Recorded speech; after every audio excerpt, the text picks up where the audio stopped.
Hello प्यारे बच्चों, आज की कहानी का नाम है कछुआ और खरगोश। कछुए और खरगोश की दौड़ तो याद है ना।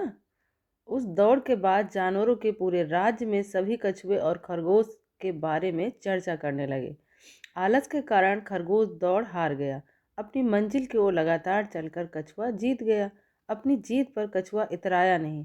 अपनी हार पर खरगोश ने भी खुद को अपमानित महसूस नहीं किया। न ही उसे कछुए के प्रति जलन हुई। कुछ दिन बाद उस जंगल के राजा को पड़ोसी जंगल के राजा के साथ जरूरी काम पड़ा।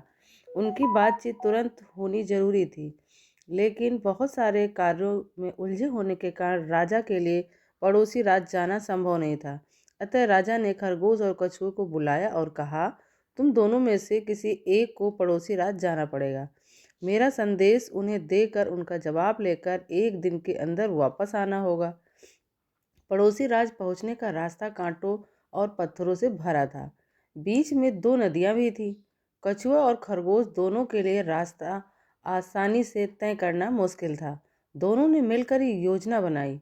अगले दिन तड़के दोनों तैयार हो गए। राजा का संदेश लेकर दोनों साथ निकल पड़े। जंगल के रास्ते में खरगोश कछुए को अपनी पीठ पर बैठाकर तेजी से दौड़ा। रास्ते में जब नदी आई तब कछुए ने खरगोश को अपनी पीठ पर बैठाकर नदी पार कराई। फिर से खरगोश ने कछुए को पीठ पर बैठाकर दौड़ लगाई। दूसरी नदी आते ही कछुए ने अपना काम किया। इस तरह दोनों साथ मिलकर बहुत जल्दी अपनी मंजिल तक पहुंच गए।